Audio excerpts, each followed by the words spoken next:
نحمد و نصلی علی رسولہ الکریم اما بعد اعوذ باللہ من الشیطان الرجیم بسم اللہ الرحمن الرحیم۔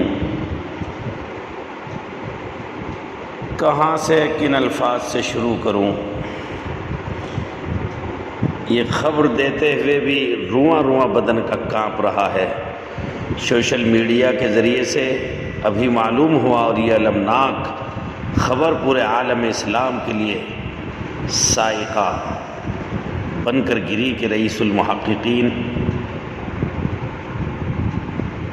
سلطان المدققین امام اہل سنت حضرت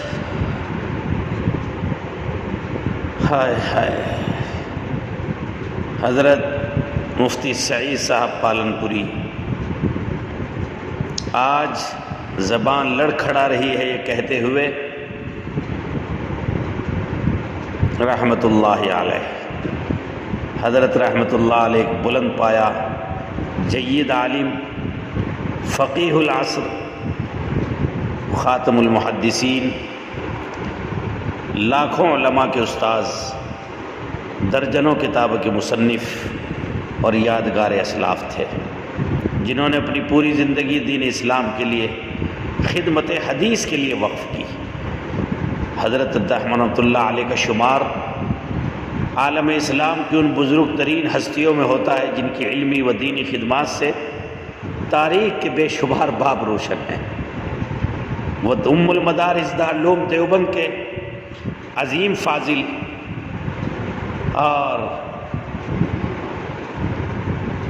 عشاق حدیث کے لیے اور ملت اسلامیہ کے لیے سرمایہ بصیرت، حضرت رحمت اللہ علیہ کی سفر زندگی تحقیق و تصنیف، درس و تدریس، خدمت حدیث اور اسلام کی اشاعت میں گزری۔ انہیں ہر میدان میں یکساں مہارت حاصل تھی۔ وہ بہترین خطیب، بہترین محدث اور بہترین مدرس اور بہترین محقق تھے۔ جماعت اہل حق پر اعتراضات پر محققانہ تجزیے سے اہل سنت والجماعت کے ترجمان سمجھے جاتے تھے، اسلاف کے صحیح اور سچے جانشین مانے جاتے تھے۔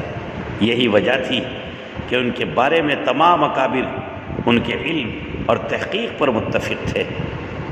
بلا شبہ اس طرح اچانک چلے جانے سے ملت اسلامیہ کو ناقابل تلافی نقصان پہنچا ہے، خصوصاً علمی میدان میں بڑا خلا پیدا ہو گیا۔ لہذا اس رنج و ملال کے موقع پر ان کے تمام محبین، متعلقین، تلامذہ اور جملہ پسماندگان کے غم و افسوس میں ان کا ایک ادنا خادم، ان کا شاگرد میں برابر کا شریک ہوں۔ تعزیت مسنونہ پیش کرتا ہوں اور دعا گو ہوں کہ اللہ تعالی حضرت والا کی مغفرت فرماتے ہوئے ان کی خدمات کو شرف قبولیت بخشے، اور ان کے نہ رہنے سے جو کمی ہوئی اللہ اپنے خزانے علم و غیب سے اس کی تلافی فرمائے، اور تمام ان کے پسماندگان روحانی، ان کے تمام گویا کے ابناء اور ان کی روحانی اولادیں جو پورے ملک میں علماء بن کر کام کر رہے ہیں، اللہ سب کی طرف سے حضرت والا کو اپنی شان بدلہ عطا فرمائے اور ان کو جوار رحمت اور جنان رحمت میں جگہ عطا فرمائے۔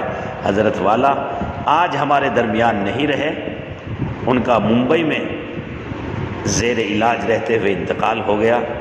حالانکہ اسی رمضان کے کچھ حصے میں حضرت والا نے تفسیر قرآن بھی بیان کی اور ماشاءاللہ پورا عالم مستفید ہوا۔ بس اب تو یہ اطلاع اب تک پہنچانی تھی۔ بندہ محمد سالم اشرف قاسمی، تمام اساتذہ، تمام طلبہ اور تمام معاونین، مخلصین، محبین کی طرف سے کس کو تعزیت پیش کروں، کس سے تعزیت کروں؟ ساری امت سوگوار ہے۔ دارالعلوم اشرفیہ دیوبند یہ خبر آپ تک پہنچانے میں انتہائی غم و اندوہ اور دل پر بار اور بوجھ رکھ کر یہ خبر آپ تک پہنچا رہا ہے۔ دعا کیجئے اللہ کروٹ کروٹ درجات کی بلندی فرمائے، جوار رحمت اور جنان رحمت میں جگہ عطا فرمائے۔ السلام علیکم ورحمۃ اللہ وبرکاتہ۔ بندہ محمد سالم اشرف قاسمی، خادم التدریس، خادم الطلبہ، دارالعلوم اشرفیہ دیوبند۔ السلام علیکم ورحمۃ اللہ وبرکاتہ۔